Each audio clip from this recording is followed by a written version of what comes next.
பேராசிரியர் மரியாதைக்குரிய மௌலானா மௌலவி அப்துல் லத்தீஃப் பாக்கவி ஹதரத் அவர்கள் தற்பொழுது மாணவர்களை வாழ்த்துரை வழங்குவார்கள்.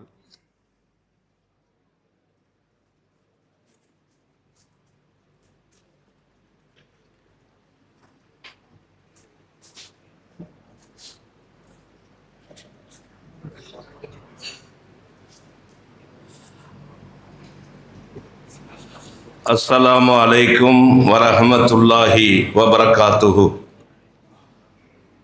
அஹ்மதுல்லாஹ தஆலா அவ்வலம் முத்தவாலியன் கமாமர் வஸ்ஸலாத்து வஸ்ஸலாமு அலா ரசூலிஹி அஃலலில் பஷர் வ அலா ஆலிஹி வ ஸஹாபிஹில் முத்தபர். قال الله تعالى في القرآن العليم والفرقان المجيد والله يحب المحسنين. وقال نبينا صلى الله عليه وسلم علماء أمتي كأنبياء بني إسرائيل. صدق الله العلي العليم صدق رسوله النبي الكريم.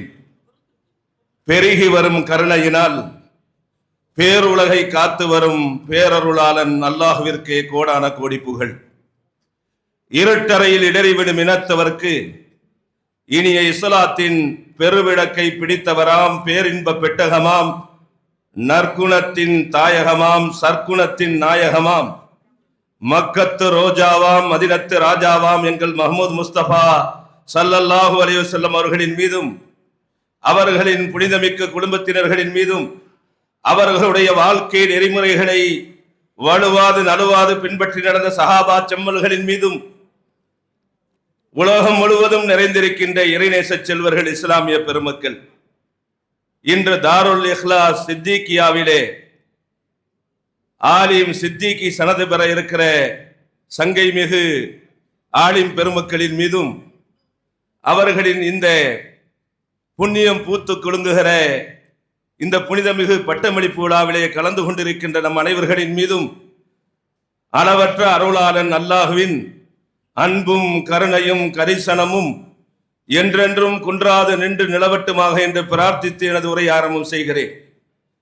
சங்கைக்கும் மிகுந்த மரியாதைக்கும் உரிய உலமா பெருமக்களே, சமுதாயத்தை கண் இமை போன்று காத்து வருகிற சமுதாய புரவலர்களே, சங்கை மிக்க பெரியோர்களே, பூமான் நபி ஸல்லல்லாஹு அலைஹி வஸல்லத்தின் மீது ஈமான் கொண்ட சீமான்களே, அன்புமிக்க தாய்மார்களே, மலலை செல்வங்களே, இளைஞர் பட்டாளமே,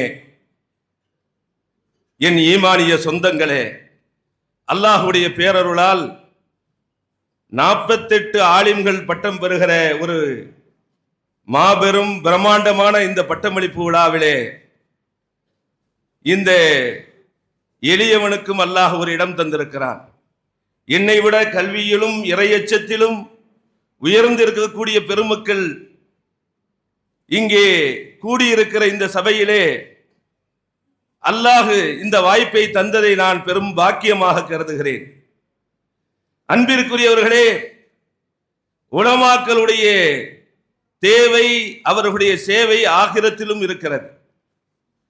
மறுமையில் அல்லாஹு ரப்புல் ஆலமீன் சுவனவாசிகளுக்கு முன்னாலே காட்சி அளித்து, உங்களுக்கு இந்த சுவனத்திலே வாக்களிக்கப்பட்ட அனைத்து இன்பங்களையும் நீங்கள் பெற்றுக் கொண்டீர்களா என்று கேட்கிற போது எல்லோரும் எல்லா இன்பங்களையும் பெற்றுக்கொண்டோம் என்று சொல்லுகிற போது அல்லாஹ் சொல்வான், இல்லை இல்லை, இன்னும் ஒரு பேர் இன்பம் உங்களுக்கு கிடைக்காமல் இருக்கிறது என்று சொல்லுகிற போது அந்த சுவனத்தில் இருக்கக்கூடிய பொதுமக்கள் அங்கே அவர்களோடு இருக்கிற உலமாக்களிடத்திலே சென்று விளக்கம் கேட்பார்கள். இன்னும் எங்களுக்கு கிடைக்காமல் இருக்கிற அந்த பேரின்பம் எது என்று கேட்கிற போது சுவனத்தில் இருக்கிற உலமாக்கள் சமுதாய மக்களுக்கு சொல்லி தருவார்கள், அல்லாஹுடைய தீதார், அல்லாஹுடைய லிகா, அல்லாஹுடைய தரிசனம் என்று சொல்லக்கூடிய அந்த மாபெரும் பேரின்பம் கிடைக்காமல் இருக்கிறது. எனவே அல்லாஹ்விடத்திலே அவனுடைய லிகாவை, தரிசனத்தை கேட்டு பெறுங்கள் என்று ஆகிரத்திலும் சுவர்க்கத்திலும் ஆலிம்கள் வழிகாட்டுகிறார்கள் என்று சொன்னால், ஆலிம்களுடைய கரிசனம் இருந்தால்தான் அல்லாஹ்வுடைய தரிசனமே கிடைக்கும் என்பதை நாம் புரிந்து கொள்ள கடமைப்பட்டிருக்கிறோம். சங்கைக்குரியவர்களே, அதனால் தான் நபிகள் நாயகம் ஸல்லல்லாஹு அலைஹி வஸல்லம் சொன்னார்கள், உலமா உம்மத்தி கஅன்பியாஇ பனி இஸ்ராயீல். எனது சமுதாயத்தில் இருக்கக்கூடிய ஆலிம் பெருமக்கள் பனு இஸ்ரவேலர்களில் இருக்கக்கூடிய நபிமார்களை போன்றவர்கள். இன்னமும் அழகுபட சொன்னார்கள் நபிகள் நாயகம் ஸல்லல்லாஹு அலைஹி வஸல்லம், மன் அக்ரம ஆலிமன் கஅன்னமா அக்ரமனி. யார் ஒரு ஆலிமுக்கு மரியாதை கொடுக்கிறாரோ அவர் எனக்கு மரியாதை கொடுப்பவரை போல. வமன் சாஃபஹ ஆலிமன் கஅன்னமா சாஃபஹனி. ஒரு ஆலிமிடத்திலே முசாஃபஹா கைலாகு கொடுப்பவர் என்னிடத்திலேயே முசாஃபஹா செய்தவரை போன்றவராவார். வமன் அஜ்லஸ ஆலிமன் கஅன்னமா அஜ்லஸனி.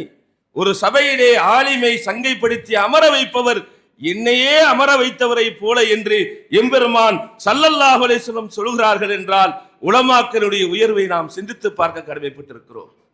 அன்பிற்குரியவர்களே, ஆலிம்கள் எந்த ஞானத்தை பெற்றிருக்கிறார்கள்? நபிகள் நாயகம் ஸல்லல்லாஹு அலைஹி வஸல்லம் சொன்னார்கள், ஹைருக்கும் மன் தஅல்லமல் குர்ஆன வ அல்லமா. யார் குர்ஆனை கற்று பிறருக்கு அதை கற்றுக் கொடுக்கிறாரோ அவர்கள்தான் உங்களிலே சிறந்தவர்கள். அன்பிற்குரியவர்களே, வாழ்க்கையிலே பரக்கத்தான வாழ்க்கை என்று ஒன்றிருக்கிறது. அந்த வாழ்க்கையை அல்லாஹ் மூமின்களுக்கு மட்டுமே நசீபாக்குகிறான். அன்பிற்குரியவர்களே, அந்த பரக்கத்தை நிறைவாக பெற்றவர்கள் யார் என்று சொன்னால் ஆலிம் பெருமக்கள். பரக்கத் என்பதனுடைய பொருள் என்ன? பொருள் குறைவாக இருந்த அதிக பலனை தந்தால் அது பரக்கத். ஆலிம்களுடைய அந்த பரக்கத் இந்த துனியாவோடு மட்டும் நின்று போவதில்லை, மறுமையிலும் அவர்களுடைய பரக்கத்து தொடரும். எனவேதான் அன்பிற்குரியவர்களே, குர்ஆனை பற்றி அல்லாஹ் என்ன சொல்கிறான்? ஹாதா திக்ருன் முபாரக்குன் அன்ஸல்னாஹு. இது அருள் பாலிக்கப்பட்ட பரக்கத் செய்யப்பட்ட வேதம், இதை நாமே இறக்கி வைத்தோம் என்று அல்லாஹ் சொல்கிறான். இன்னும் திருக்குர்ஆனை பாருங்கள். குர்ஆனுடைய சிறப்பு, எங்கே குர்ஆன் ஷரீஃப் ஓதப்படுகிறதோ அங்கே அல்லாஹ்வுடைய அருள் இறங்குவது நிச்சயம். ஏன்னா இதா குரிஅல் குர்ஆனு ஃபஸ்தமியூ லஹு வ அன்சிது லஅல்லகும் துர்ஹமூன். குர்ஆன் ஷரீஃபை ஓதப்பட்டால் செவிதாழ்த்தி கேளுங்கள், நிச்சயமாக நீங்கள் அருள் பாலிக்கப்படுவீர்கள். சூஃபியாக்கள் மகான்கள் அழகாக சொல்வார்கள், எப்படி காந்தம் தன்னை சுற்றி இருக்கக்கூடிய இரும்பு துகள்களை எல்லாம் கவர்ந்து இழுத்துக் கொண்டு வருமோ அதே போன்று அல்லாஹ்வுடைய அருளை, அல்லாஹ்வுடைய ரஹ்மத்தை இழுத்துக் கொண்டு வரக்கூடிய காந்தம் திருக்குர்ஆன். எனவே அந்த குர்ஆனை நெஞ்சிலே சுமக்கக்கூடிய ஆலிம்கள் அல்லாஹ்வுடைய அவர்கள் நடமாடுகின்ற இடங்களிலெல்லாம் அல்லாஹ்வுடைய ரஹ்மத்தை கவர்ந்து இழுத்துக் கொண்டே செல்கிறார்கள். பெருமக்கள் சொல்வார்கள், ஒரு ஊரினுடைய ரஹ்மத் அந்த ஊரில் இருக்கக்கூடிய பள்ளிவாசலில் இறங்குகிறது. வரக்கூடிய தொழுகையாளிகளின் மூலமாக அது ஊருக்கே அந்த அல்லாஹ்வுடைய அருள் சப்ளை செய்யப்படுகிறது. அப்படின்னு சொன்னா மதரசாவிலே குர்ஆனை பரக்கத்தை சுமந்து கொண்டிருக்கக்கூடிய இந்த ஆலிம்கள் சுபிட்சத்தை, அருளை, வளத்தை உலகம் முழுவதும் எடுத்து விளம்பக்கூடியவர்களாக இருக்கிறார்கள். அன்பிற்குரியவர்களே, எப்படிப்பட்ட காலகட்டத்திலே நாம் வாழ்ந்து கொண்டிருக்கிறோம். யஅதி அலன்னாசி ஸமானுன், மக்களின் மீது ஒரு காலம் வரும், அல் காபிலு அலா தீனிஹி கல் காபிலி அலல் ஜம்ர். அந்த காலகட்டத்திலே மார்க்கத்திலே நிலைத்திருப்பது என்பது நெருப்பு கங்கை பற்றி பிடித்துக் கொண்டிருப்பதை போல இருக்கும் என்று பெருமானார் ஸல்லல்லாஹு அலைஹி வஸல்லம் சொன்னாங்க. திருக்குர்ஆன்ல அல்லாஹ் சொல்றான், நிறைய பேசணும்னு எனக்கு ஆசை இருந்தாலும் நேரத்தின் அருமை கருதி சுருக்கமாக நிறைவுக்கு வருவேன். வல்லாஹு யுஹிப்புல் முஹ்சினீன். முஹ்சினீன்களை அல்லாஹ் விரும்புகிறான், அல்லாஹ் நேசிக்கிறான். ஆலிம்களே, நீங்கள் முஹ்சினீன்களாக மாற வேண்டும். முஹ்சின் என்ற வார்த்தை இஹ்சான் என்ற வேர்ச்சொல்லில் இருந்து பிறந்தது. இஹ்சான் என்பதற்கு அழகாக்குதல் என்று பொருள். ஆலிம்களாக இருக்கக்கூடியவர்கள் உங்களுடைய செயலை அழகாக்க வேண்டும், உங்களுடைய எண்ணங்களை அழகாக்க வேண்டும், உங்களுடைய குணங்களை அழகாக்க வேண்டும், உங்களுடைய சேவைகளை அழகாக்க வேண்டும். இப்படி அனைத்திலும் அழகியலை நீங்கள் மக்களுக்கு போதிக்க வேண்டும். பெருமானார் ஸல்லல்லாஹு அலைஹி வஸல்லத்தை சந்திப்பதற்கு ஒரு தூதுக்குழு வருகிறது. அந்த நேரத்திலே பெருமானார் ஸல்லல்லாஹு அலைஹி வஸல்லத்துடைய வீட்டிலே முகம் பார்ப்பதற்கு கண்ணாடி இல்லை. அங்கே ஒரு பாத்திரத்திலே தண்ணீர் ஊற்றி வைக்கப்பட்டிருக்கிறது. தண்ணீர் ஊற்றி வைக்கப்பட்டிருக்கக்கூடிய அந்த பாத்திரத்தை எட்டி பார்த்து தன்னுடைய தலைமுடியை பெருமானார் ஸல்லல்லாஹு அலைஹி வஸல்லம் சீவிக்கொள்கிறார்கள். தூரத்தில் இருந்து பார்த்த ஆயிஷா சித்திகா ரலியல்லாஹு அன்ஹா அவர்கள் கேட்டார்கள், யா ரசூலுல்லாஹ், நீங்களுமா ஸ்டைல் பண்றீங்க அப்படிங்கிற மாதிரி கேட்ட பொழுது பெருமானார் ஸல்லல்லாஹு அலைஹி வஸல்லம் அழகுபட சொன்னார்கள், இன்னல்லாஹ ஜமீலுன் யுஹிப்புல் ஜமால, அல்லாஹ் அழகானவன், அழகையே விரும்புகிறான் என்று அண்ணலம் பெருமானார் ஸல்லல்லாஹு அலைஹி வஸல்லம் சொன்னாங்க. அன்பிற்குரியவர்களே, உங்களுடைய செயலை நீங்கள் அழகாக்க வேண்டும், உங்களுடைய நடத்தையை நீங்கள் அழகாக்க வேண்டும், உங்களுடைய குணங்களை நீங்கள் அழகாக்க வேண்டும், உங்களுடைய சேவைகளையும் நீங்கள் அழகாக்க வேண்டும். எனவேதான் நீங்கள் முஹ்சின்களாக மாறுங்கள் என்று உங்களை நான் சொல்கிறேன். இரண்டாவது இஹ்சான் என்பதற்கு இன்னொரு பொருள் என்ன? உபகாரம் செய்வது. அன்பிற்குரியவர்களே, உபகாரிகளை அல்லாஹ் விரும்புகிறான். வல்லாஹு யுஹிப்புல் முஹ்சினீன். திருக்குர்ஆனை எடுத்து பாருங்கள்.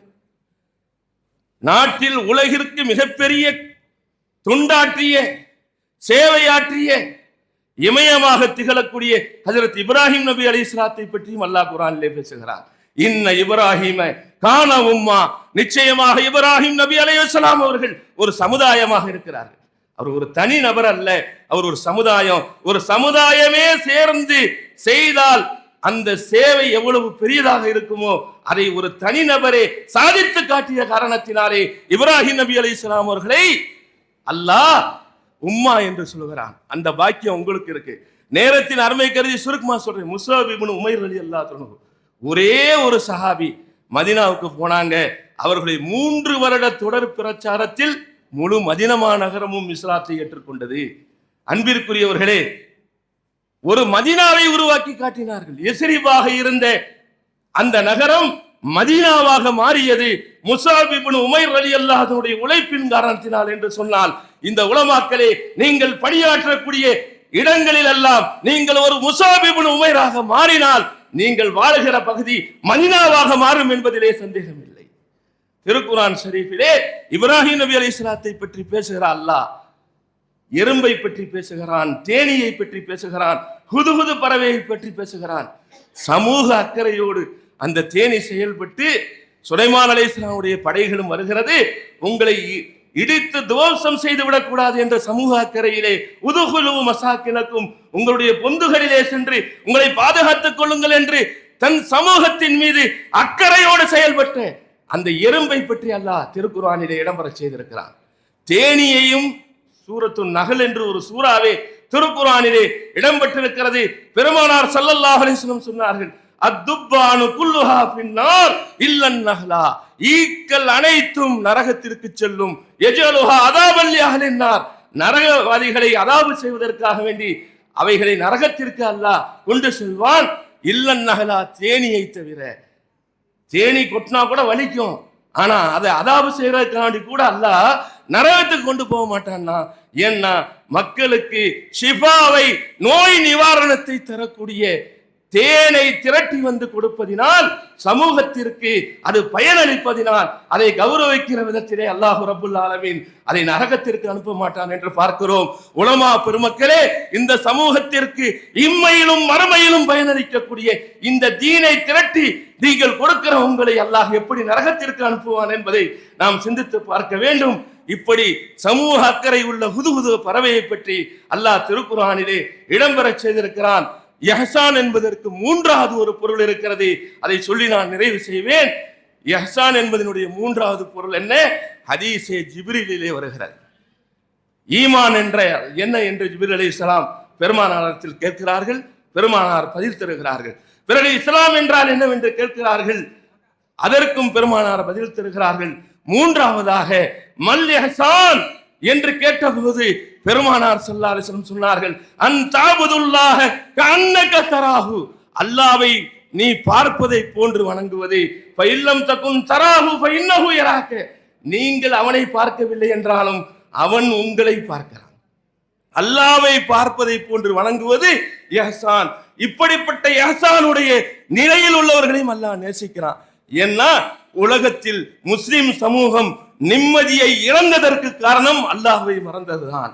அல்லாஹ் திருக்குர்ஆனிலே சொல்லி காட்டுகிறான், அலா பிதிக்ரில்லாஹி தத்மஇன்னுல் குலூப், அல்லாஹ்வை யார் நினைவு கூறுகிறார்களோ அவர்களுடைய இதயங்கள் நிம்மதி அடையும் என்று சொல்கிறான். அல்லாஹ்வை மறந்த வாழ்க்கையில் நிம்மதி இல்லை. அதையும் திருக்குர்ஆனிலே அல்லாஹ் சொல்கிறான், வமன் ஆரலான் திக்ரி ஃபைன்னலஹு மஈஷத்தன் லன்கா. யார் என்னுடைய நினைவை புறக்கணித்து வாழ்கிறார்களோ அவர்களை நெருக்கடியான வாழ்வாக வாழ வைப்போம் என்று அல்லாஹ் சொல்கிறான். எனவே நெருக்கடிகள் நீங்கி முஸ்லிம் உலகம் நிம்மதியாக வாழ்க்கையை வாழ வேண்டும் என்று சொன்னால் அவருடைய வாழ்க்கை அல்லாஹ்வுடைய நினைவிலே அமைய வேண்டும். அப்படிப்பட்ட வாழ்க்கையை இந்த ஆலிம் பெருமக்களுக்கும் அல்லாஹ் நமக்கும் நசீபாக்குவானாக என்று இந்த நல்ல தருணத்திலே பிரார்த்தித்து இந்த நல்ல வாய்ப்பிற்கு நன்றி கூறி விடைபெறுகிறேன். வாஹிர் தாவானா அனில் ஹம்துலில்லாஹி ரப்பில் ஆலமீன்.